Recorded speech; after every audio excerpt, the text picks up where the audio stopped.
Di balik simbol ini, ya Allah, ada jalan menuju yang di baliknya. Ada jalan sekali lagi. Saya nyarinya aja berdarah-darah. Keluar uang miliaran. Apakah ini pencipta langit dan bumi? Loh, kok bukan? Nah, udah mulai sadar. Mulai sadar. Ulangi. Apakah ini pencipta langit dan bumi? Bukan. Ini belajarnya tidak sampai ke situ. Apalagi tiap hari cuma nyalahin orang. Dia menganggap orang lain yang berbahaya. Bukan kebodohannya yang berbahaya. Enggak sampai situ. Kerjanya cuma menyerang orang aja begitu. Udah pakai baju yang dianggap suci lagi oleh umat. Pakai macam-macam. Tapi yang keluar dari sini kata-kata yang dangkal.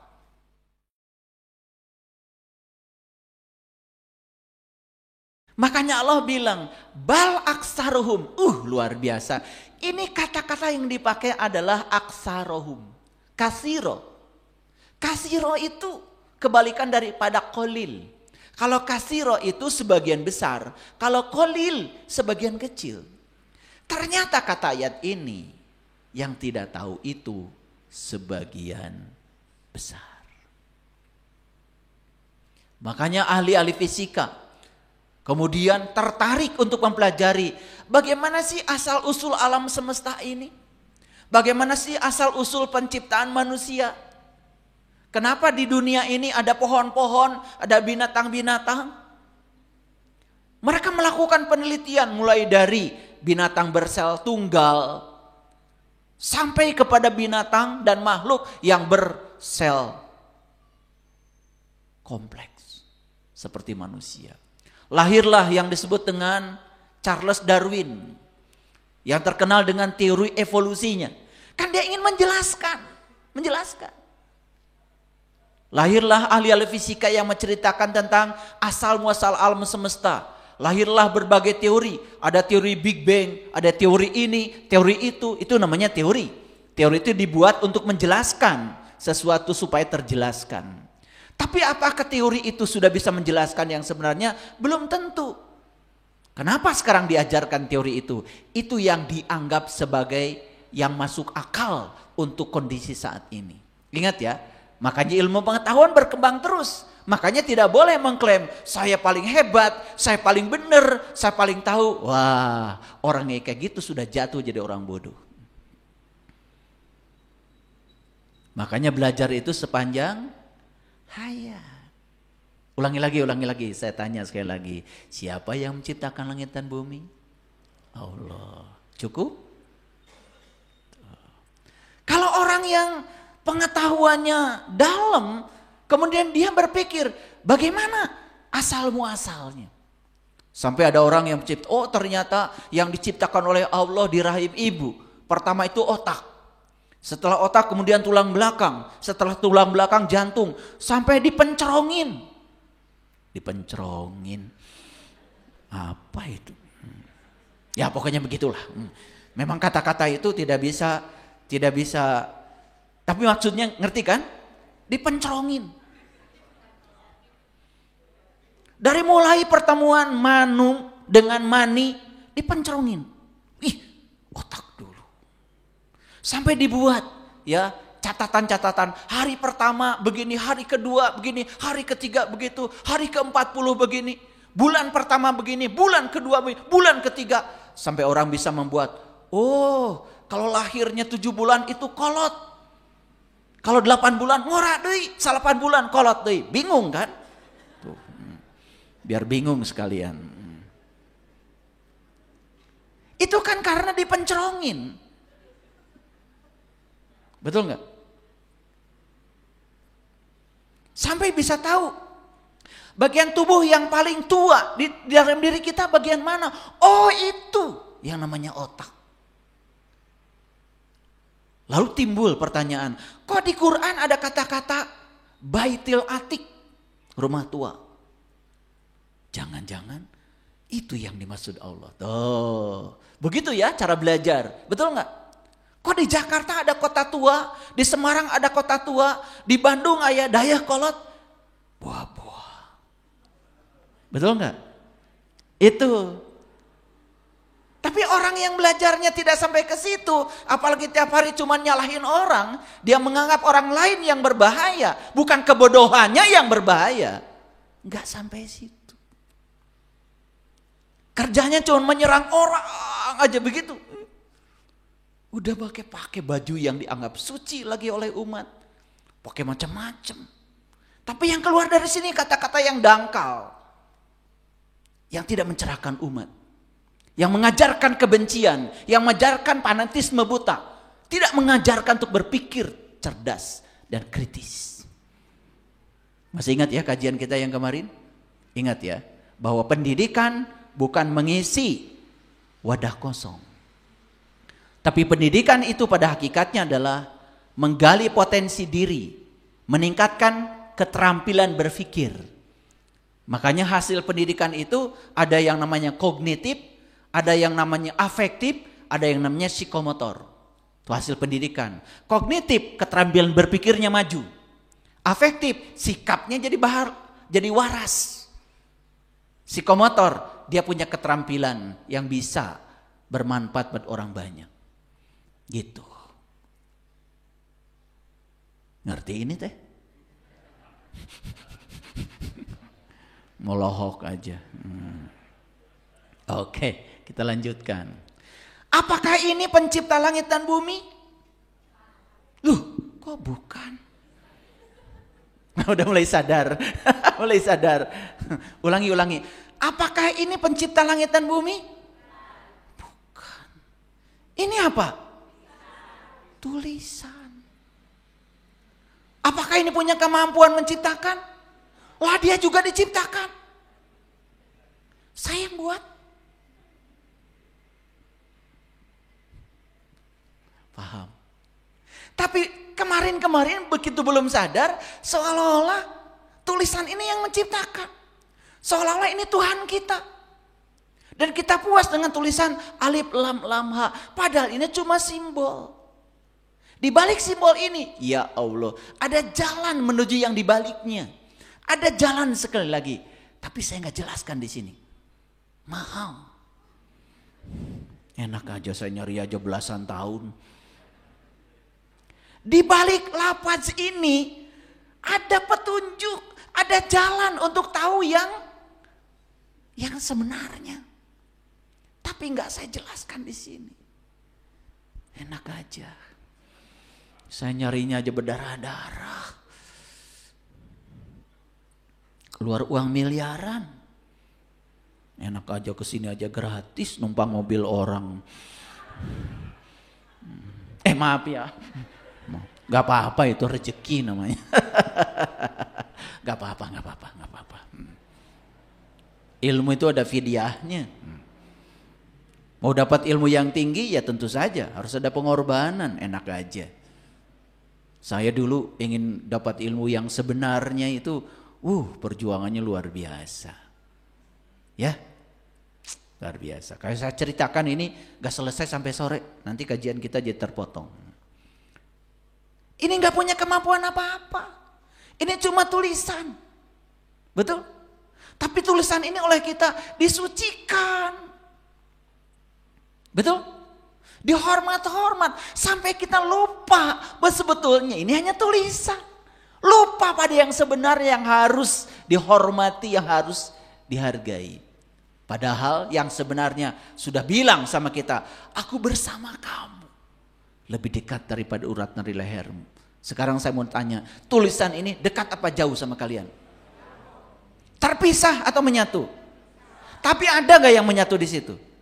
Apakah yang menyatu dalam diri kita yang sekarang sedang menghidupi tubuh kita, sedang membuat jantung kita berdetak, sedang membuat sel-sel dalam tubuh kita bekerja, bisakah digambarkan dengan satu tulisan ini? Tidak. Dia adalah zat yang laisa kamitslihi syai'un. Itu yang harus dikenali.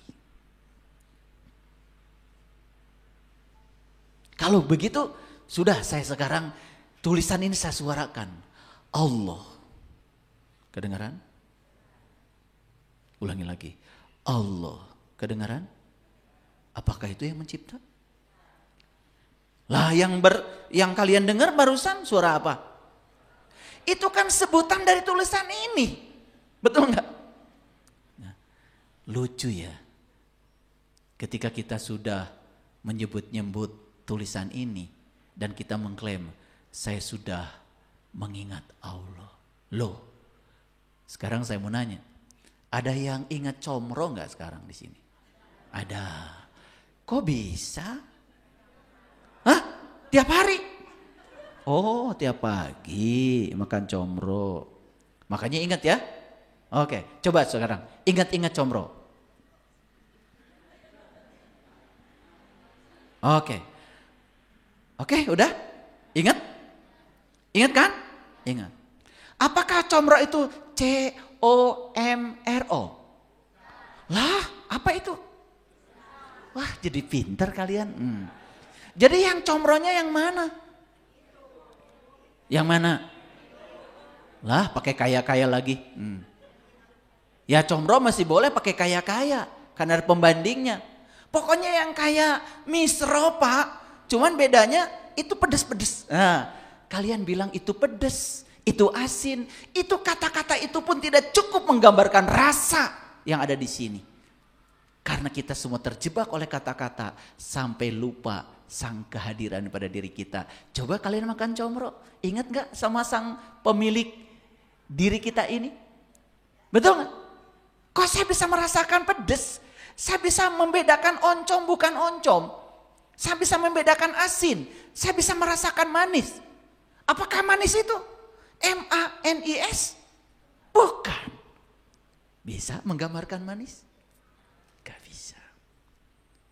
Nah karena sudah dikasih kategori MANIS. Sampai kita lupa sang keberadaan pada diri kita. Ketika kalian makan Comro. Sampai kalian lupa semua rasa yang sedang terjadi di sini. Semua pengalaman yang sedang terjadi di sini. Lupa semuanya. Karena konsepnya Tuhan itu ada di sana. Sehingga yang menemani kita saat makan, rasa-rasa yang muncul itu nyaris tidak pernah terasakan lagi. Padahal ketika kalian tidak bernapas lagi, jejalin itu Comro ke sini. Bisa dirasakan? Bisa membedakan Comro enak dengan tidak enak? Bisa membedakan Comro yang renyah dengan yang ngabatu? Nggak bisa. Kan kita bisa membedakan itu karena ada Dia. Ada sang kehadiran, ada napas. Ketika kita sudah tidak bernapas lagi, semua kemewahan itu tidak bisa kita nikmati lagi. Masih mencari di luar diri. Karunia teing. Itu karena ada konsep yang salah di sini. Makanya kalian itu pergi ke toko buku. Cari buku yang menjelaskan Tuhan. Dan dikiranya kalau ada buku yang menjelaskan Tuhan, dikiranya itu Tuhan. Ketika kita tahu sifat 20, mulai dari wujud sampai yang terakhir, mutakaliman, apal 20. Apakah yang diceritakan oleh kita itu adalah Dia? Nggak ada. Dia itu tidak bisa diceritakan, tidak bisa digambarkan, tidak bisa dipelajarkan, tidak bisa diterangkan. Bahkan Dia tidak punya nama, tapi Dia bisa dirasakan kehadirannya setiap ruang dan waktu bagi mereka yang berkesadaran. Makanya saya sering bilang ya di awal kajian, mari kita puji Dia bersama-sama merasakan kehadirannya.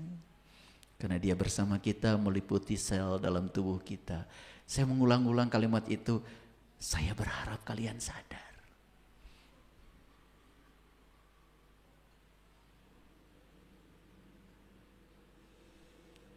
Jadi ingat Comro sekarang. Kenapa? Ya, karena pernah melihat barangnya. Apakah barangnya itu COMRO? Bukan, itu apanya? Tulisannya. Ini yang saya sebut Comro. Apanya itu? Sebutannya. Udah kalau gitu, saya bagi Comro ya. Silahkan makan. Kok pada diam? Kok pada diam? Kan sudah saya bagi barusan. Sekali lagi kalau gitu. Saya bagi comro ya, silahkan. Kok pada diam? Tuh. Urusan comro nggak ada barangnya nanya. Kenapa urusan Tuhan kalian nggak pernah nanya? Lucu kalian itu. Betul nggak? Padahal barangnya bersamamu. Sampai Allah mengatakan, aku bersamamu dimanapun kamu berada. Tetapi kita selama ini cemas, khawatir, takut. Betul? Seolah-olah Tuhan tidak bersama saya lagi. Seolah-olah dia meninggalkan saya. Jadi di mana pelajaran tauhidnya selama ini? Karena tauhid yang kita pelajari selama ini bukan pengalaman langsung, hanya konstruksi pikiran. Yes? Sampai di sini? Oke, sekarang saya kasih. Ini ada kata-kata bagus nih dari Krishnamurti. Krishnamurti ini mohon maaf ya, keyakinannya berbeda dengan kita. Ya, tetapi kok saya cuplik karena saya tidak melihat orang ini keyakinannya apa. Tapi yang dikatakan benar enggak gitu, masuk akal apa tidak. Coba kita lihat kata-katanya. Saat kita menamai sesuatu, maka kita berhenti melihatnya. Betul? Ya, coba aja. Namai sesuatu. Ada peristiwa yang tidak enak, kasih nama sama kamu. Musibah. Udah, kita tidak bisa melihat lagi kedalaman peristiwa itu. Kita tidak melihat lagi kebenaran di balik peristiwa itu. Cuman ada satu kata aja, musibah. Dan otak kita mengatakan musibah itu pokoknya mengerikan. Lalu kita menolak peristiwa itu, bukan? Dan kenapa kalian menolak peristiwa itu? Karena sudah ada kategori di sini, namanya musibah itu gak enak. Betul nggak? Iya. Saya berulang-ulang sering mengatakan, ibu saya ini orang Tasik, dari Cisayong, Raja Pola. Jadi keluarga saya itu dari ibu, itu orang Tasik. Kalau keluarga saya dari ayah orang Cirebon. Tapi zaman dulu, zaman revolusi, ngubara itu, di Garut. Itu. Dan saya lahir jadinya di Garut. Tapi aslinya ibu saya dari Tasik, bapak saya dari Cirebon. Lahir di Garut, lengkap kan? Jadi keluarga kami itu masih ada di sana, masih ada di Tasik. Waktu Gunung Galunggung meletus itu tahun 83, saya masih ingat itu. Ya. Mau panen gak jadi. Sawah habis, ya, tertimbun oleh debu. Kolam-kolam semua habis rata di sana, di Raja Pola. Dan semua keluarga kami mengatakan musibah. Ketika ada orang yang meneliti, ternyata debu letusan gunung Galunggung itu sangat bagus untuk ngecor. Dump truck mulai datang ke Tasik. Mulai pada jual abu letusan gunung Galunggung itu. Satu truknya memiliki nilai tertentu. Loba duit, bilangnya apa sekarang? Berkah. Kalau Allah bisa ngomong, lu bilang dulu musibah, sekarang lu bilang berkah, betul nggak? Kata Allah, bingung gue. Siapa yang ngasih judul itu? Ya kalian juga, betul nggak?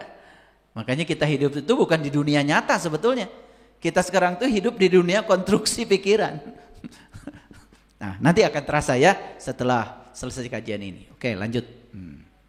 Makanya saya belajar dari Krishnamurti. Saya ketika melihat pohon anggrek, saya lepaskan konsep saya tentang anggrek, saya lepaskan konsep saya tentang sebutan itu.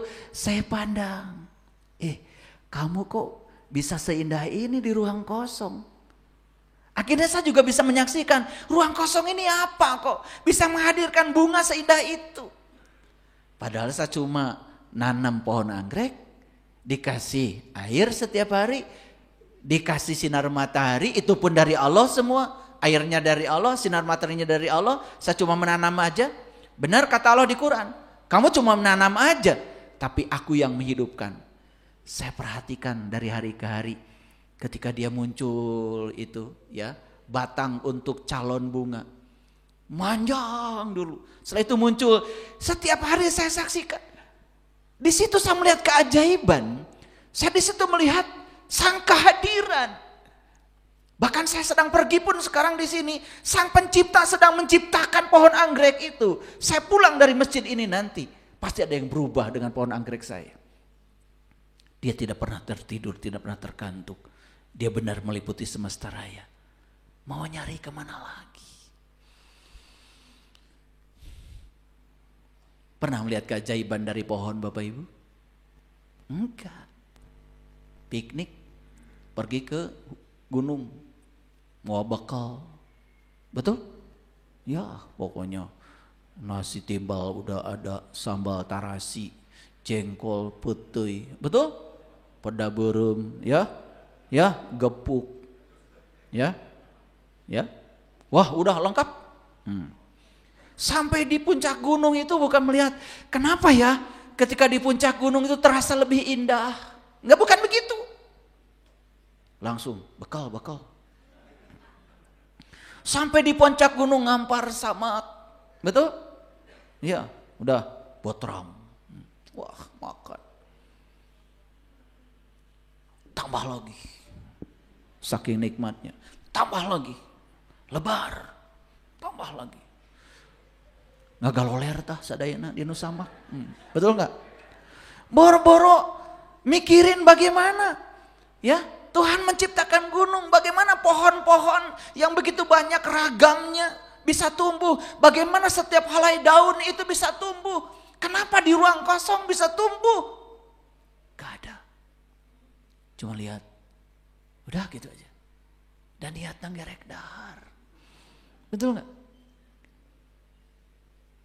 Pernah suatu saat saya bawa ya rombongan ke atas puncak gunung. Saya cuma lihat, coba perhatikan satu helai daun saja. Saya tidak nyuruh mereka memperhatikan ribuan jenis pohon di gunung. Tidak, perhatikan satu helai daun. Saya tanya, ada berapa juta sel dalam sehelai daun? Kenapa sehelai daun bisa hadir di semesta ini? Padahal asalnya tidak ada. Kenapa di ruang kosong bisa tercipta sehelai daun? Dan buat apa sehelai daun tercipta? Berapa banyak oksigen yang dikeluarkan dari sehelai daun? Di setiap mulut helai daun itu, dia menarik karbon dioksida dan menukarnya dengan oksigen. Coba kamu perhatikan, Terus saya bimbing mereka. Hanya perhatikan, semuanya menangis. Hanya memperhatikan satu helai daun. Melihat sekaligus memandang. Kenapa selama ini kita tidak bertemu keajaiban? Karena kita melihat sekaligus tidak memandang. Mengabaikan semua yang kita lihat. Betul apa tidak? Bapak Ibu, saya mau nanya. Ada gak orang yang pernah menyakiti Bapak Ibu? Ada ya? Ada. Berapa tahun yang lalu? 10 tahun? Oke. Saya mau nanya, kalau Bapak Ibu ketemu lagi sama dia, apa tanggapan Bapak Ibu? Masih ada label, oh ini orang yang menyakitkan, begitu? Itu label tuh di orang itu atau di otak kita? Ya Allah, itu orang udah baiknya kayak apa? Karena apa? Karena otak tuh begitu. Karena ada memori di sini. Dia menyebalkan itu dulu. Sekarang udah tidak menyebalkan lagi, udah segitu baiknya sama kamu. Tapi kata menyebalkan sudah kita kasih label pada orang itu di otak kita. Saat bertemu orang itu tetap aja bagi kamu menyebalkan. Padahal bagi orang lain dia segitu baiknya. Bagi kamu aja tetap menyebalkan. Jadi yang menyebalkan orangnya atau kamu?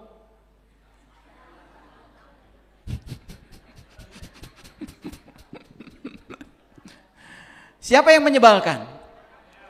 Ternyata yang menyebalkan kacamatamu. Betul Pak tidak? Iya. Dan sekali kita melebali orang itu jahat, menyebalkan, dan itu sepanjang tidak diubah di sini. Walaupun orang itu sudah berubah, tetap saja kau akan memandang orang itu menyebalkan. Kita punya pasangan, mungkin pernah melakukan kesalahan selama berumah tangga. Ya apa tidak? Masih sebel sekarang? Siapa yang menyebalkan? Nah, kamu. Paham sekarang ya? Dia sudah begitu baik. Begitu sayang sama kamu. Tapi terus aja. Label itu tidak kamu cabut di otakmu tentang orang itu. Itu kebodohan kita selama ini, bukan? Oke. Mari kita lihat sekarang Bapak Ibu. Apa perbedaan realitas dan bayangan pola pikir? Yuk kita ngaji. Apa perbedaan realitas dan bayangan pola pikir? Realitas itu yang sebenarnya.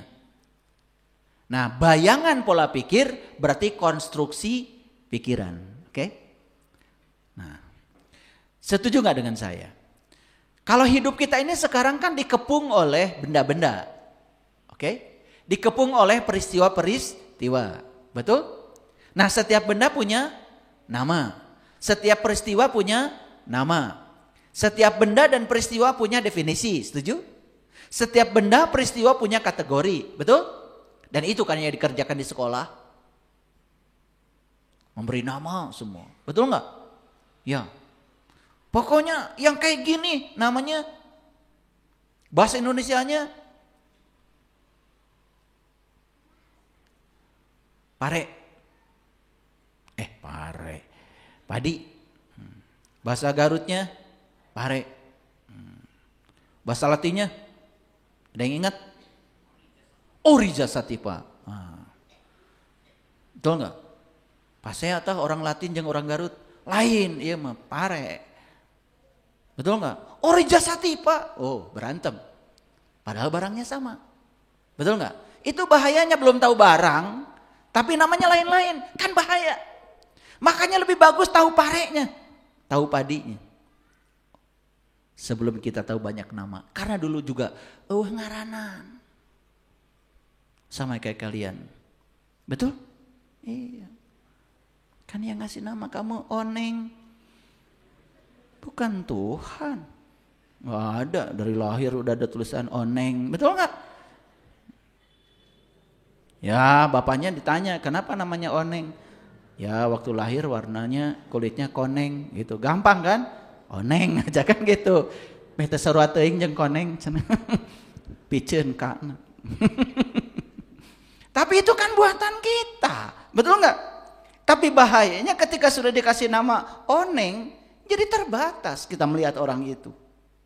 Keajaiban pada orang itu nyaris hilang karena sudah dikurung oleh kata Oneng. Betul enggak? Itulah makanya sekarang ya, kalau pulang ke rumah sudah jangan bilang ini suami saya, ini istri saya. Ya, kata suami, kata istri membatasi. Apalagi suaminya pernah menyakiti. Suami saya, oh itu yang pernah menyakiti saya, padahal udah bagus kan? Betul nggak? Sesekali kita harus melihat dia dalam keheningan tanpa nama. Coba, nanti bisa ngerangkul itu. Oh ternyata di balik kamu ada keajaiban yang luar biasa. Saya melihat energi halus yang sangat universal yang ada pada diri kamu. Saya melihat kamu sebagai manifestasi dari sang pemilik semesta. Keren itu. Pernah gitu enggak? Boro-boro. Sebel kasih eta teh. Betul enggak? Iya. Begitu dengar suami ibu teh yang mana? Eta geuning anu pelit. Tuh. Betul enggak? Kata pelit sudah membatasi, betul nggak? Betul nggak? Rek bager kumage, tetap pelit. Ngerti maksud saya? Itu bahaya. Sedangkan kita sekarang dikepung oleh nama, definisi, kategori, dan kita pun sekolah diajarkan nama-nama dan definisi. Masih ingat gak dulu waktu ujian? Betul nggak? Apa yang dimaksud dengan ikan? Tuh, betul nggak? Itu. Kan kita menjawab, ikan adalah, gitu, betul nggak? Makhluk hidup yang tinggal di air, ya, yang bisa berenang, gitu. Karena dari gurunya begitu diulang aja. Padahal kata-kata yang diajarkan guru kepada kita tentang ikan jauh melampaui kata-kata itu. Keajaiban yang ada pada ikan tuh jauh melampaui yang kata-kata itu. Saya mau nanya, Yang diajarkan definisi tentang ikan di sekolah, realitas ikan atau konstruksi pikiran yang diajarkan guru? Hayal apa nyata? Nah, eta sekolah teh loba hayalan. Pernah saya melihat guru biologi ngajar di kelas dulu waktu saya mau jadi konsultan sekip. Ada ujiannya. Ya. Jadi saat itu dia dimarahi oleh asesor. Gara-gara apa? Dia mengajarkan padi pakai gambar. Jadi dia bilang, anak-anak ini pohon padi gitu. Padahal yang ditunjukkan adalah foto padi. Saya mau nanya sama Bapak Ibu, itu foto padi dengan padi sama? Beda? Beda? Benar? Tuh baru sadar sekarang, betul nggak?